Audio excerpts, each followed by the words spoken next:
তাহলে সাইর এমন একটি জাহান্নাম, যে জাহান্নামের ভিতরে গেলে মুহূর্তের ভিতরে মানুষের চামড়াগুলো পরিবর্তন হয়ে যাবে। এমন একটা আযাবের জাহান্নাম, শাস্তির এমন একটি জায়গা।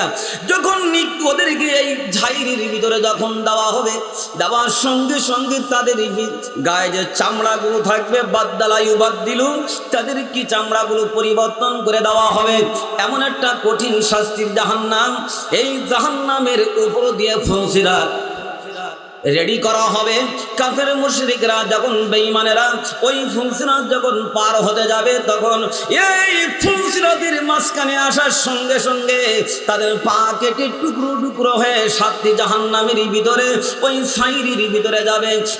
বিশ্বনবী জনাবে মুহাম্মদুর রাসূলুল্লাহ সাল্লাল্লাহু আলাইহি সাল্লামের হাদিস সুন্নাহ অনুযায়ী আপনার জীবনটা পরিচালনা করা লাগবে।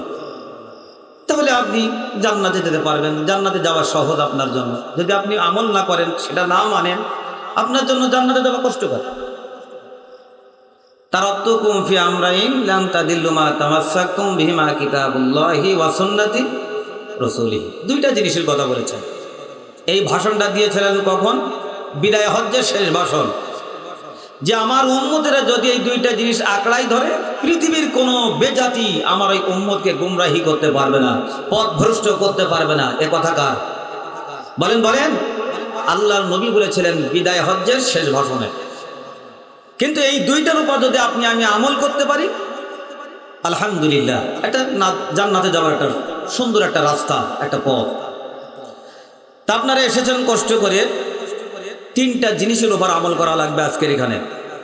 একটা যদি আপনি বাদ দেন, তাহলে আপনার ফায়দা হবে না। এই যে কষ্ট করে মাহফিলের ইন্তজাম করেছেন, এলাকাবাসী অর্থ সহযোগিতা করেছেন, টাকা পয়সা দিয়ে সহযোগিতা করেছেন, তাহলে ইনাদেরও বৃথা হয়ে যাবে, ব্যর্থ হয়ে যাবে। আর যারা আপনারা শুনতে আছেন, আপনাদের জন্য এটাও কিন্তু ব্যর্থ হয়ে যাবে। তিনটা জিনিসের উপর আমল করা লাগবে। এইবার এই তিনটা জিনিসের কথা কোরআনে আছে কিনা? কোরআনে যদি না থাকে তাহলে হাদিসে আসবে, তা না হলে ইজমা কিয়াস, তা না হলে মাসলা মাসাইল, একটার মধ্যে তো আশা থাকবে। আল্লাহ তাআলা কোরআনুল কারীমের ভিতরে 26 নম্বর পারা 19 নম্বর পৃষ্ঠার ভিতরে আল্লাহ তাআলা বলেছেন, আমার সাথে বার করুন। আমি ভূমিকা না যে আলোচনার দিকে চলে যাচ্ছি। আল্লাহ রাব্বুল আলামিন বলেন, إن في ذلك لذكرى لمن كان له قلب أو ألقى السمع وهو شهيد।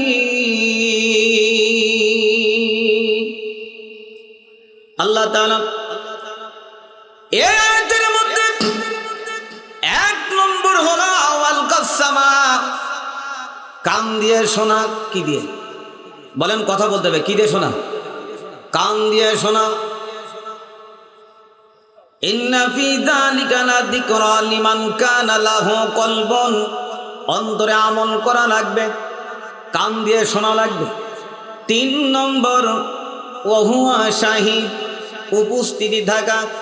এই তিনটা বিষয় নিয়ে যদি আমার উম্মতেরা আমল করে, আল্লাহর নবী বলেন ফাদাখালাল জান্নাহ, আল্লাহর ওই বান্দা বান্দি আল্লাহর জান্নাতি বিনি হিসাবে চলে যাবে।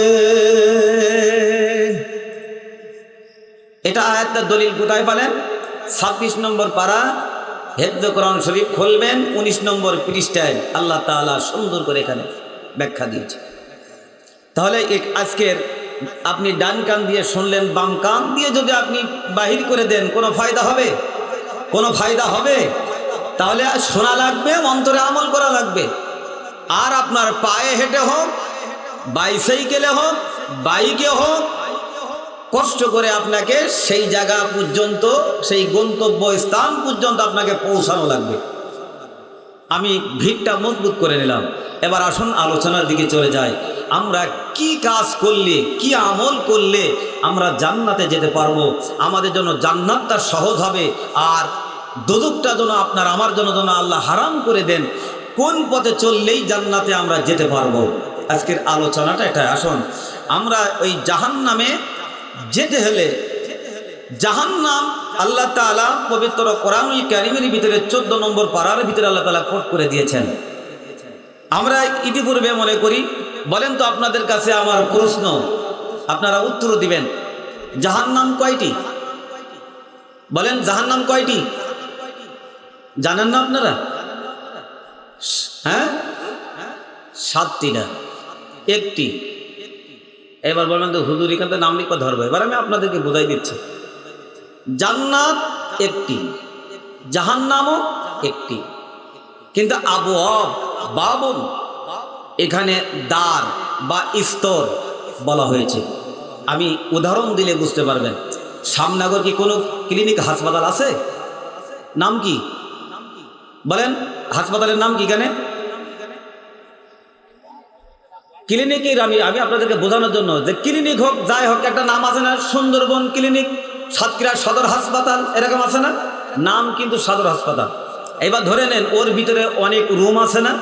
শ্রেণী বিভাগ ডাক্তার আছে না? কি ভাইজান আছে না? হার্টের ডাক্তার, ডায়াবেটিসের ডাক্তার, প্যারালাইসিস ডাক্তার, স্ট্রোকের ডাক্তার, হ্যাঁ, অপারেশন করবে, গাড়ি ডাক্তার, বিভিন্ন ডাক্তার, পুরুষ ডাক্তার, প্রত্যেকটা একটা সেকশন বা ভাগ আছে, একটা রুম বিশিষ্ট ভাগ আছে। কিন্তু মূল হচ্ছে জাহান্নাম 1টি, তার ভিতরে দ্বার আছে আরো 6টি। কয়টা বলেন? বলেন বলেন। তাহলে মোট কয়টা হলো? 7টি। তাহলে আপনার কাছে যদি কেউ জিজ্ঞাসা করে, আপনি কিন্তু তখন বলতে পারবেন যে জাহান্নাম কিন্তু 1টি, তার আরো কিছু প্রশাখা স্তর আরো আছে 6টি। ওই 6টির ভিতর আরো কোটি কোটি রুম আছে। সুবহানাল্লাহ বলেন। তাহলে 7টি জাহান্নামে আবার আসুন, আপনাদের কি 7টি জাহান্নাম মুখস্থ আছে? আছে আপনাদের কারোর? বাংলায় মাস মুখস্থ আছে? না থাকলেও ইংরেজি মাসটা মুখস্থ আছে আপনাদের। এই 12টি মাস, জানুয়ারি, ফেব্রুয়ারি, মার্চ, এপ্রিল, মে, জুন, জুলাই, আগস্ট, সেপ্টেম্বর, একদম ধরে নেন। যে লেখাপড়া জানে সব বলতে পারবে, কিন্তু আরবির দিকে আমরা খুবই পারদর্শী কম, আমরা মোটেই চেষ্টা করি না। অথচ আমাদের ভাষা হলো আরবি। এই জন্য আমরা আরবির দিকে কোনো আমরা পারদর্শী না, আমরা অন্য দিকে দাদা বাবুদের পারদর্শী নিয়ে আমরা ব্যস্ত আছি। কিন্তু ওইটা কি চলবে? বলেন তো, কবরের ভাষা কি ইংরেজি না উর্দু? বলেন বলেন। আরবি। হাসরের মাঠে, বিচারের কার্যকলায়, জান্নাতে আরবি। তাহলে ওখানে সব আরবিতে কথা বলতে হবে। বাংলা চলবে না, উর্দু চলবে না, ইংরেজি চলবে না, ওখানে চলবে আরবি দিয়ে। তাহলে আরবিতে 7টি জাহান্নামের নাম আপনারা জানেন না। এবার আসুন, আমি মূল আলোচনায় যাচ্ছি। 7টি জাহান্নামের ভিতরে কারা কারা যাবে, এবং এই 7টি জাহান্নামের ভিতরে যারা যাবে তার ভিতরে আপনার আমার নামের লিস্টির তালিকায় আছে কিনা? যদি থাকে আজকে তওবা করা লাগবে, ফিরে আসতে হবে, তাহলে আপনি জান্নাতে যেতে পারবেন। আর যদি ওই তালিকায় থেকে থাকে তাহলে আপনার সোজা পথ জাহান্নাম। আর যদি থাকে তওবা করবেন, ফিরে আসবেন, এবার জান্নাতের দিকে চলবেন। রাস্তা সোজা রাস্তা, ইহদিনাস সিরাতাল মুস্তাকিম, সরল সঠিক সোজা পথে আপনি চলবেন, বাঁকা পথে না, সোজা পথে চলবেন, জান্নাতে যেতে পারবেন। এবার আসুন, 1 নম্বর সাইর, নাম কি? 1 নম্বর সাইর, 2 নম্বর লাজা, 3 নম্বর সাকান, 4 নম্বর জাহিম, 5 নম্বর জাহান্নাম, 6 নম্বর হোতামা, 7 নম্বর হাবিয়া। আল্লাহর নবী বলেন, এই 7টি জাহান্নামের ভয়ে, এই 7টি জাহান্নামের কথা স্মরণ করে গভীর রাতে তাহাজ্জুদ নামাজ পড়ার পরে ওই জায়নামাজের বিছানায় পড়ে 2 চোখের পানি ছেড়ে 7টি জাহান্নামের ওই আযাবের কথা স্মরণ করে চোখ দিয়ে যদি পানি ফেলতে পারে, আল্লাহর নবী বলেন ওই বান্দার জন্য আল্লাহ তাআলা 7টি জাহান্নামকে আল্লাহ হারাম করে দিবে। বলেন তো, শুধু কানলি চলবে না, ওর উপর আমল করা লাগবে? বলেন বলেন। আমল করা লাগবে, শুধু মানলি কি চলবে? হ্যাঁ, আপনি কানলেন, মুনাফিক কখন কান্দে কখন হাসে বোঝা যায় না, ও যখন তখন কেঁদে ফেলে, ওই কান্দা কান্দলে হবে না। মুমিনের 1 ফোঁটা চোখের পানির দাম আছে, কথা বলেন ঠিক কিনা? কখনো বৃথা যায় না। মুমিন দোয়া করে কবুল হয়ে যায়। সম্মানিত ভাইরা আমার, 1 নম্বর দোজখের নাম হলো সাইর। এই সাইরের ভিতরে কারা যাবে? আল্লাহ রাব্বুল আলামিন সূরাতুল মুলকের ভিতরে আল্লাহ তাআলা বলেন, ইদা উলকু ফিহা সামিউ লাহা শাহিকাও ওয়া হিয়া তাফুর। ইদা উলকু, যখন তাদেরকে নিক্ষেপ করা হবে, ইদা সামিউ লাহা উলকু, তাদেরকে নিক্ষেপ করা হবে, সামিউ লাহা শাহিকাও ওয়া হিয়া তাফুর। আল্লাহ তাআলা বলছেন যখন জাহান্নামের ভিতরে এদেরকে ফেলে দেওয়া হবে, জাহান্নামের ভিতরে একটা গর্জন, একটা আওয়াজ, বিকট আওয়াজ সে শুনতে পাবে। এরপরে সে অনুভব করবে মনে হয় যেন জাহান্নাম ফেটে পড়বে, মনে হবে যেন জাহান্নাম মানে ফেটে পড়েছে। যেমন একটা আকাশে যখন মেঘছন্ন হয়, বৃষ্টি হয়, বলেন তো বজ্রপাত হয় কি হয় না? পৃথিবীটা একটা কম্পন সৃষ্টি হয়, একটা বিকট আওয়াজ হয় না? এইরকম সে জাহান্নামে যখন নিক্ষেপ করার পরে এই সাইরির ভিতরে এমন একটা আওয়াজ অনুভব করবে যে মনে হয় জাহান্নাম ভেঙে পড়েছে বা ফেটে পড়েছে। তখন এই সাইরের মধ্যে যাদেরকে নিক্ষেপ করা হবে দুইটা কারণে। কয়টা কারণ বলেন বলেন? দুইটা কারণ। একটা হচ্ছে আমরা যা শুনেছিলাম, আমরা যদি শুনতাম বা আমরা যদি সেইটাকে মানতাম বা আমল করতাম, সাইরে আসা লোকদের নয়। এই যে আপনারা কষ্ট করে এসেছেন, কোরআন থেকে কথা বলা হচ্ছে, আপনারা শুনেছেন কিন্তু আমল করেন নাই। আজ যদি এইটাকে আমরা আমল করতাম, জাহান্নামীর দ্বাররক্ষী ফেরেশতা জিজ্ঞাসা করবে কি কারণে সাইরের ভিতরে তোমরা আসছো, তখন বলবে আমাদের অপরাধ হলো এটাই, আমরা যদি ওই যে জাহান্নামীর দ্বাররক্ষী ফেরেশতা বলবে তোমাদের কাছে কি নবী রাসূল যায় নাই, আলেম ওলামারা কি যায় নাই? তখন তারা বলবে হ্যাঁ, আমাদের কাছে আলেম ওলামারা আসছিল, আমাদের সামনে তারা বক্তব্য দিয়েছিল, কিন্তু আসলে আমরা সেটা শুনি নাই অথবা সেটা মানিও নাই, যার কারণে আজকের আমাদের সাইরে আসার কারণ। কিন্তু পৃথিবীতে একটা মানুষ যারা জীবন যাপন করে, ছেলে হোক বা মেয়ে হোক, সবাই কিন্তু দুনিয়ায় বাঁচতে চায়, কেউ মরতে চায়? ধরে নেন এখন বর্তমান সমাজে ব্যাধিটা হলে মানুষের গলায় এমনি শুকিয়ে যায়, নাম কি বলেন বলেন? যে ক্যান্সার যদি এটা হয়, সে জানে আমি আর দুনিয়ায় বাঁচবো না। তাহলে সে বলে যে আমার টাকা পয়সা যা লাগে যদি মানুষের কাছে সাহায্য করেও নিতে হয়, তাও আমাকে ভালো জায়গায় নিয়ে যাও, আমি বাঁচতে চাই। দুনিয়ায় সবাই বাঁচতে চায়, কিন্তু সাইরের ভিতরে যারা যাবে তারা সঙ্গে সঙ্গে নিক্ষিপ্ত হওয়ার পরপরই তারা আল্লাহর কাছে মৃত্যু কামনা করবে, যে আল্লাহ আমাদের মৃত্যু দাও। আল্লাহ রাব্বুল আলামিন এই সাইরের মধ্যে যখন নিক্ষেপ করা হবে, তখন ওই জাহান্নামীরা ওই দ্বাররক্ষী ফেরেশতার কাছে এইভাবে অনুনয় বিনয় বলবেন, তোমরা একটু আল্লাহর কাছে দোয়া করো। এই সাইরির ভিতরে আল্লাহ রাব্বুল আলামিন সূরাতুল মুদ্দাসসিরের ভিতরে আল্লাহ তাআলা জানিয়ে দিলেন আলাইহা 19 সূরাতুল মুদ্দাসসিরের ভিতরে আসছে 19 জন ফেরেশতাকে আল্লাহ তাআলা নিয়োজিত করবেন। তার মধ্যে যিনি হচ্ছেন প্রধান, তার নাম মালিক। তার নাম কি বলেন বলেন? তার নাম কি ভাই? মালিক ফেরেশতা। ওয়ানাদাউ ইয়া মালিকু লিয়াকদি আলাইনা রাব্বুক ক্বালা ইন্নাকুম মাকিসুন।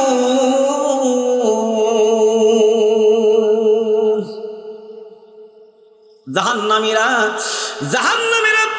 মালিক ফেরেশতাকে বলবে, ও আমার মালিক ফেরেশতা, আল্লাহর কাছে একটু দোয়া করো, আল্লাহ রাব্বুল আলামিন আমাদেরকে যেন জাহান্নামের ভিতরে মৃত্যু দিয়ে দেন। তখন এবার বলবে, তোমরা শুধু এভাবেই আল্লাহকে ডাকতে থাকো, ওয়ানাদাউ ইয়া মালিকু লিয়াকদি আলাইনা রাব্বুক ক্বালা ইন্নাকুম মাকিসুন। তোমরা খালি ডাকতে থাকো, এই সাইরির ভিতরে আর তোমাদের নতুন করে মৃত্যু দেওয়া হবে না। তোমরা যতবারই মৃত্যুর কামনা করো না কেন, বরং তোমাদের আরো আল্লাহ তাআলা বলেন লা আজিদান্নাকুম আযাবান শাদীদা। আজ তোমাদের উপর আল্লাহ আযাবের পর আযাব, শাস্তির পর শাস্তি আল্লাহ আরো বাড়ায়া দিবে। এখানে মৃত্যু হবে না। আল্লাহ তাআলা এই মেসেজটা গোটা 30 পারা কোরআনুল কারীমের মধ্যে আল্লাহ তাআলা 3টি জায়গায় মেসেজ দিয়েছেন। কয়টা জায়গায়? সবাই বলেন কয়টা জায়গায়? 3টা জায়গায়। 29-30 নম্বর পারার ভিতরে আল্লাহ তাআলা মেসেজ দিয়েছেন, সুম্মা লা ইয়ামুতু ফিহা ওয়া লা ইয়াহইয়া। সেখানে তো মৃত্যু হবে না, নতুন করে তো জান দেওয়া হবে না। লাযিদান্নাকুম আযাবান শাদীদা। এখানে মৃত্যু হবে না, মৃত্যুর কোনো সিস্টেমও এখানে নাই। তোমরা আযাবের পর আযাব, শাস্তির পর শাস্তি তোমরা এখানে উপভোগ করো, বরং আরো চাপাই দেওয়া হবে। এবার কারা যাবে? এই সাইরি তারা, তাদের অনুসারী হবে হযরতি সাইয়েদনা হযরতি নূহ আলাইহিস সালাতু ওয়াস সালামের ছেলে কিনান।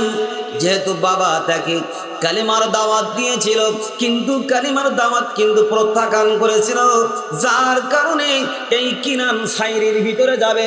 এই কিনানের অনুসারী যারা থাকবে তার সঙ্গে ওই সাইরির ভিতরে যাবে। আজ এখানে আলোচনা করা হচ্ছে কোরআন থেকে, কিন্তু আপনারা শোনার পরেও যদি সেটা না মানেন, তাহলে ওই সাইরে আপনার ঠিকানা হবে, আপনার সঙ্গী হবে কিনান, আপনার সঙ্গী হবে আমাদের আদি পিতা হযরতে আদম আলাইহিস সালামের ছেলে কাবিলের সঙ্গে আপনার ওই সাইরি স্থান হবে, ঠিকানা হবে ওখানে। যদি আপনি না মানেন, আপনি সেটা যদি আপনি শোনার পরেও না মানেন, ঠিকানা হবে কোথায়? সাইরে। কোথায় হবে? সাইরের ভিতরে। এই সাইরে এবার আসুন, ক্বালু বালা ক্বাদ জাআনা নাযীর ফাকাযযাবনা ওয়া কুলনা মা নাযালাল্লাহু মিন শাইইন ইন আনতুম ইল্লা ফি দালালিন কাবীর। আমাদের অপরাধ এটাই যে আমরা আও নাকুলু মা কুননা ফি আসহাবিস সাইর, আমরা শুনি নাই, শুনতাম না। আলেমরা আলোচনা করতো আর একদিকে মুখ ঘুরিয়ে নিয়েছি, বা বলেছি শোনারও না ভাঙ করেছি, শুনেছি ঠিকই, কিন্তু সেটা পরবর্তী আমলই করিনি। যদি আমল করতাম আও না কিনু, তাহলে আজকের মা কুন্না ফি আসহাবিস সাইর, এই সাইরির ভিতরে আসতে হতো না। আর যার কারণে আজ সাইরির ভিতরে আমাদের স্থান হলো। দয়া করে মালিক ফেরেশতা আল্লাহর কাছে একটু দোয়া করো, আল্লাহ যেন আমাদের সাইরির ভিতরে মৃত্যু দিয়ে দেন। আল্লাহ রাব্বুল আলামিন বলেন, وقال الذين في النار لخزنة جهنم ادعوا ربكم يخفف عنا يوما من العذاب। জাহান্নামের ভিতরে আর একজন ফেরেশতা আছে, তার নাম খাজিন ফেরেশতা। এই খাজিন ফেরেশতার কাছে এই জাহান্নামীরা তখন বলবে, ওগো আল্লাহর ফেরেশতা, খাজিন ফেরেশতা, আল্লাহর কাছে একটু দোয়া করো, আল্লাহ রাব্বুল আলামিন যেন আমাদেরকে জাহান্নামের ভিতরে মৃত্যু দিয়ে দেন। আর যদি মৃত্যু যদি না দেয়, তাহলে একটি দিনের জন্য হলেও আমাদের জাহান্নামের আযাবকে যেন হালকা করে দেয়। আল্লাহ রাব্বুল আলামিন অন্য আয়াতের ভিতরে আল্লাহ তাআলা বলেন, ওয়াকালাল্লাযীনা ফিন-নারি লিখাযানাতি জাহান্নাম দু'উ রাব্বাকুম ইউখাফফিফ 'আন্না ইয়াওমান মিনাল আযাব। ক্বালু আওয়ালাম তাকু তা'তিকুম রুসুলুকুম বিল বায়িনাত ক্বালু বালা قالوا فادعوا وما دعاء الكافرين إلا في ضلال। আল্লাহ রাব্বুল আলামিনের কাছে এই জাহান্নামীরা বলবে, ওগো আল্লাহর ফেরেশতা, আল্লাহ রাব্বুল আলামিন আমাদেরকে যেন জাহান্নামের ভিতরে মৃত্যু দিয়ে দেন, তা না হলো একটি দিনের জন্য হলেও আমাদের আযাবটা যেন আল্লাহ তাআলা হালকা করে দেন। তখন ওই জাহান্নামী দারোয়ানকি ফেরেশতা বলবে, ক্বালু বালা ক্বালু আওয়ালাম তাকু তা'তিকুম রুসুলুকুম বিল বায়িনাত। তোমাদের কাছে কি নবী রাসূলরা যায় নাই? আলেম ওলামারা কি যায় নাই? জাহান্নামের কথা কি বলে নাই? তোমাদের কি সুদের কথা বলে নাই, ঘুষের কথা বলে নাই, জিনার কথা বলে নাই, পরনিন্দা, গীবত, পরদর্শা এই কথা তোমাদের শোনাই নাই? তখন তারা বলবে ক্বালু আওয়ালাম তাকু তাআতিকুম রাসূলুকুম বিল বাইয়িনাত। হ্যাঁ, আমাদের কাছে নবী আসছিল, আলেম ওলামারা আসছিল, কিন্তু তাদের কথা আমরা শুনি নাই, যার কারণে আমাদেরকে ছাইরা আসতে হলো। এরপরে তখন বলবে ক্বালু বালা, হ্যাঁ অবশ্যই এসেছিল। ক্বালু আওয়ালা ক্বালু বালা ক্বালু ফাদউ ওয়া মা দুআউল কাফিরিনা ইল্লা ফি দালাল। ভাইরা আমার, তখন জাহান্নামীরা, এবার তখন ওই দারুণী ফেরেশতা বলবে, ও জাহান্নামীরা, আজ তোমরা এই জাহান্নামের ভিতরে নিজেরাই আল্লাহর কাছে দোয়া করো, আল্লাহর কাছে ডাকতে থাকো। ক্বালু ফাদউ, তোমরা নিজেরাই আল্লাহর কাছে হাত উঠাইয়া দোয়া করো। ওয়া মা দুআউল কাফিরিনা ইল্লা ফি দালাল।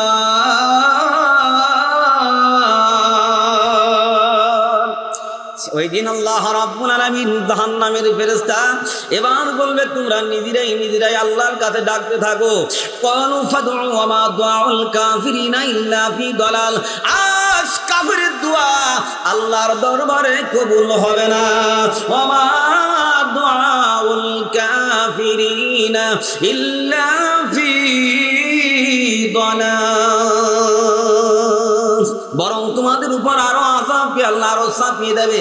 এবার আসুন তাহলে ছাইর এমন একটি জাহান্নাম, যে জাহান্নামের ভিতরে গেলে মুহূর্তের ভিতরে মানুষের চামড়াগুলো পরিবর্তন হয়ে যাবে।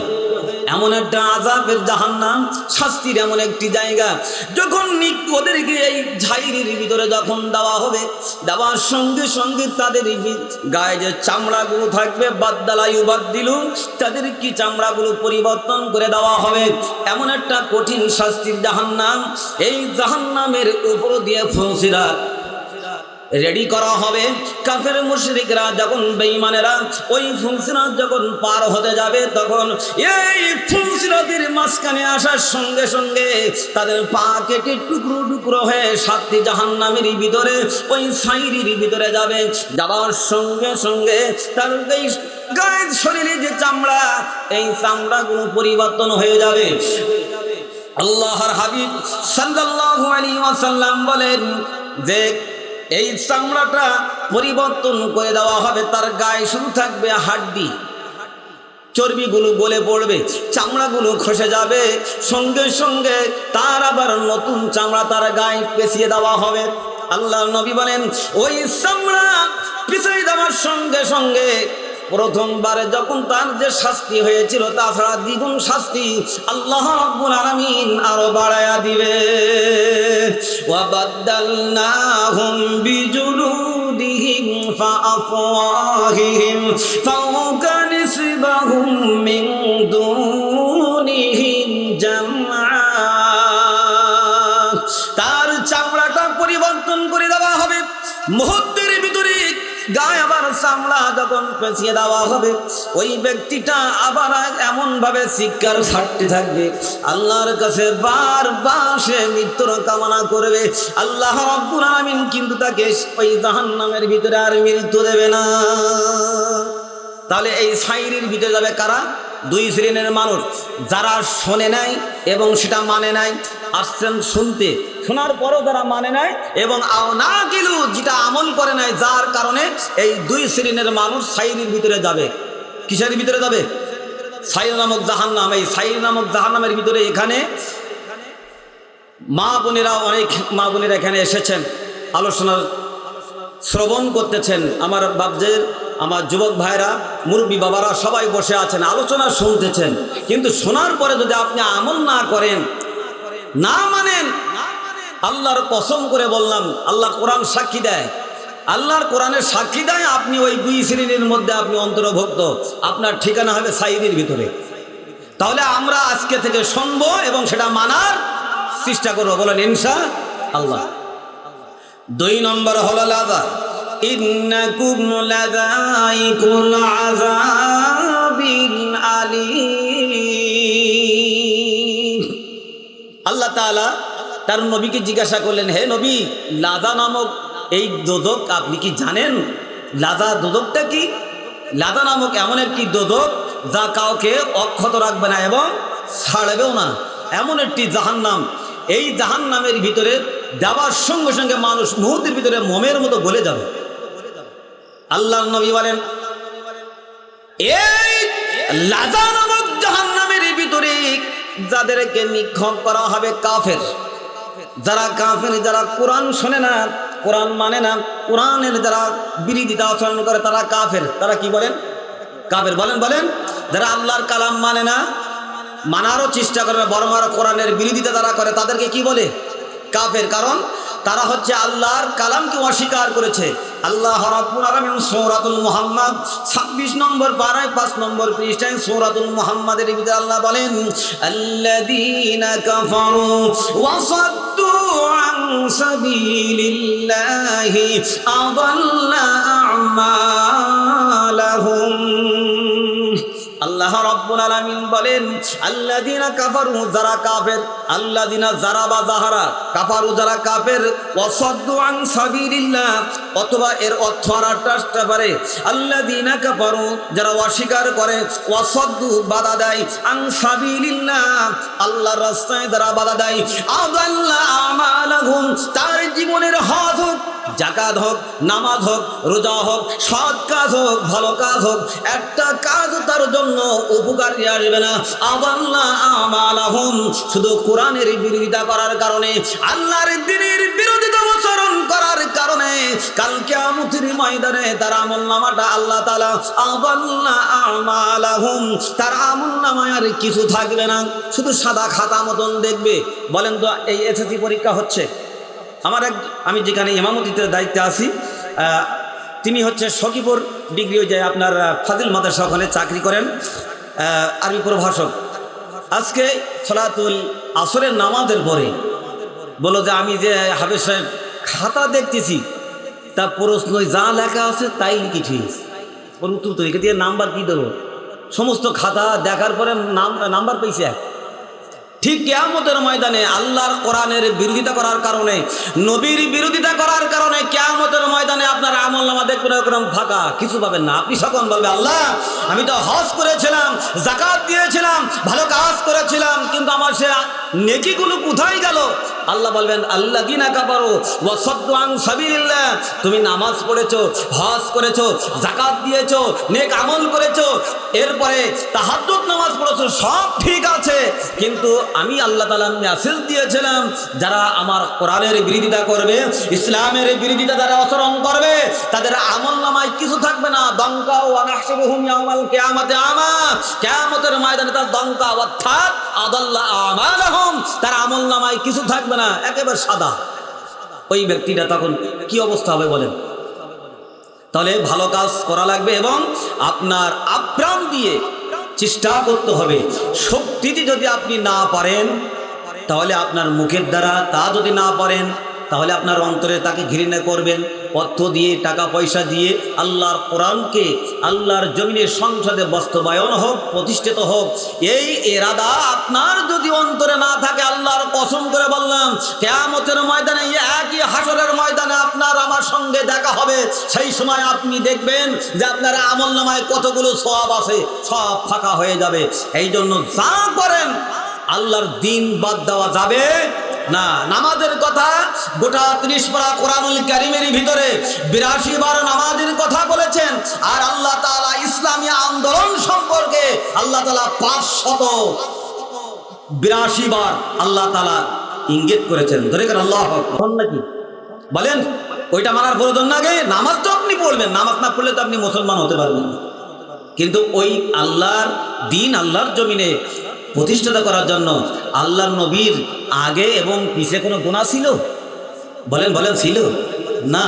নবী মক্কার জিন্দেগিতে 13 বছর হায়াতের জিন্দেগিতে ওই যে আপনার আল্লাহর নবী যখন ঘরের পরিবেশে দাওয়াত দিচ্ছেন, কালেমার দাওয়াত দিচ্ছেন, শত্রু ছিল না। আল আমিন উপাধি দিল, আল্লাহর নবীকে আস সাদিক বলল, সত্যবাদী বলল। আল্লাহর নবীকে তারা জামাই আদরে রাখলো। যখন কোরআন ওহী নাজিল হলো, ওয়া আনজির আশিরাতাকাল আকরাবিন, হে নবী এতদিন আপনি গোপনে যে দাওয়াত দিয়েছেন ঘরের পরিবেশে, এই দাওয়াত দিলে আর চলবে না, ওপেন ডাইরেক্ট খোলা ময়দানে আপনাকে দাওয়াত দিতে হবে। আল্লাহর নবী যখন আয়াত নাজিল হওয়ার পরে পাহাড়ের চূড়ায় উঠে আল্লাহর নবী যখন পতাকা ফ্ল্যাগ উত্তোলন করে যখন তার আত্মীয় স্বজনদেরকে ডাক দিলেন, ডাক দেওয়ার পরে আল্লাহর নবী বলছিলেন, হে আমার চাচারা, আমি আপনাদেরকে এই জন্য ডেকেছি, আমি দেখতে পাচ্ছি পাহাড়ের নিচে শত্রুরা লুকিয়ে আছে, যে কোনো মুহূর্তে আপনাদের আক্রমণ করতে পারে। আপনারা কি বিশ্বাস করেন? সবাই বলল, আল্লাহ আমিন যে কথা বলে এ কখনো বানিয়ে কথা বলে না, সত্য কথা বলেছে, এটাই আমরা বিশ্বাস করি। যেই এবার বললেন দ্বিতীয় প্রশ্ন, এই জন্য আমি ডেকেছি, আল্লাহর পক্ষ থেকে আমি প্রেরিত একজন নবী, শেষ নবী, লা নাবিয়া বাদি, আমার পরে আর কোনো নবী আসবে না, আমি শেষ নবী, আমার মিশন শেষ। বরং আপনারা আমার প্রতি ঈমান আনেন, তাওহীদের প্রতি ঈমান আনেন, রিসালাতের প্রতি ঈমান আনেন, আল্লাহর প্রতি ঈমান আনেন। এই কথা না বলতেই বলতে আবু লাহাব তখন পাথর ছুঁড়ে মারলেন নবীজির। দুইটা বর্ণনা এসেছে, সূরাতুল লাহাবের বর্ণনা এসেছে যে নবীর এক হাত সামনে, অথবা কেউ বলেছেন যে নবীর গায়ে লেগেছেন। তা সহি যে বর্ণনাটাই আসছে, নবীর গায়ে লাগে নাই, এক হাত সামনে পড়ছিল। কারণটা কি আপনারা একটু চিন্তা করেন। আপনি যখন কোরআনের পথে চলবেন, আপনার তখন শত্রুর অভাব নাই। আপনি যখন কোরআনের পথে চলবেন, দ্বীনের দাওয়াত দেবেন, তাওহীদের দাওয়াত দিবেন, তখন আপনার ঘরের মধ্যে শত্রুর সৃষ্টি হয়ে যাবে। আর আপনি নামাজ পড়েন, আপনার এলাকার মানুষ বলবে ইনি খুব ভালো। আপনি তাহাজ্জুদ নামাজ পড়েন, এলাকার মানুষ বলবে খুবই ভালো। আপনি নফল নামাজ পড়েন, জিকির আজকার করেন, আলহামদুলিল্লাহ, এটা তো নফল ইবাদত, আপনি করবেন না কেন? আপনার কেউ খারাপ বলবে না। যে আপনি বলবেন যে আল্লাহর দ্বীন আল্লাহর জমিনে সংসদে প্রতিষ্ঠিত হোক, কায়েম হোক, এই কথা আপনি বলবেন, আপনার সন্তান আপনার বিরুদ্ধে চলে যাবে। কথা বলেন ঠিক কিনা? আজ এই যে কোরআন দ্বারা বাধা সৃষ্টি করেছে, তাহলে আওনা কিলো মা কন্যা নবী রসুল আলেম ওলামারা যে কথা বলেছিল সত্য, আজ আমরা মানি নাই, যার কারণে আমাদের এই অবস্থা, এই জাহান্নামে আসার অবস্থা। আজ আযাবে গ্রেফতার করে ফেলেছে আমাদের, বাঁচার কোনো পথ পাচ্ছি না। কি করে জাহান্নাম থেকে আমরা আর বাঁচবো বলেন তো? জাহান্নামে গেলে সে কি আর আসবে? বলেন আসবে? আসার সুযোগ আছে? আসার কোনো সুযোগ নাই। এই জন্য বাবাজিরা, আমি আপনাদেরকে হাতে পায়ে ধরে অনুরোধ করব, আপনার সন্তানদেরকে দ্বীনের পথে দেন। যদি আপনার 4টা সন্তান থাকে, আপাতত একটা সন্তান দ্বীনের প্রতিষ্ঠানে দেন, যেন আমি হুজুর ভাড়া করা হুজুর এসে আপনার জানাজার নামাজ জন্য না পড়ানো লাগে, আপনার সন্তান আপনার জন্য জানাজার নামাজ পড়তে পারে। কথা বলেন ঠিক কিনা? কিন্তু আমরা কি করি?